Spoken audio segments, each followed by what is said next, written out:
Welcome to Eco Tutorial channel. In this video, we will talk about the application of Amethyst hair color treatment. This treatment has multiple benefits to your hair, which are reduces color fading, increases strength and volume, improves shine and texture, and protects and restores hair structure.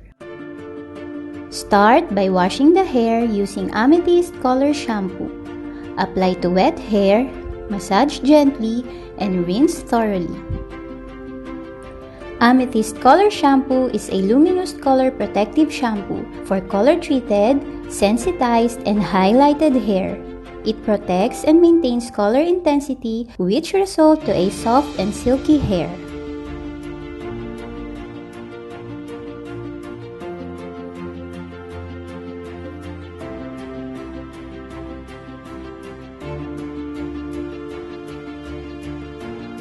After shampooing, using the plastic spout opener, open the vial and empty all the lotion into a bowl, mixed with water with an equal amount of the product.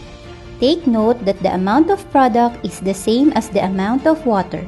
After mixing, the reaction is transformed into a creamy emulsion. It is also important to diagnose the hair first before the application of the treatment. Distribute the product section by section throughout the hair using a brush. Emulsify it with your hands and leave in for 10 minutes before rinsing.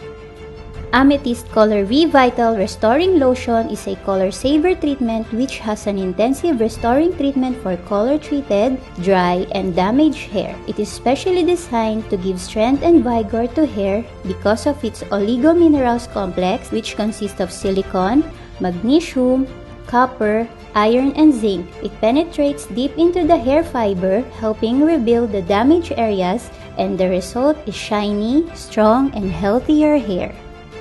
After 10 minutes, rinse it thoroughly without any shampoo. Proceed to drying and styling. We also recommend to use Amethyst Color Mask for the daily treatment and maintenance to your hair.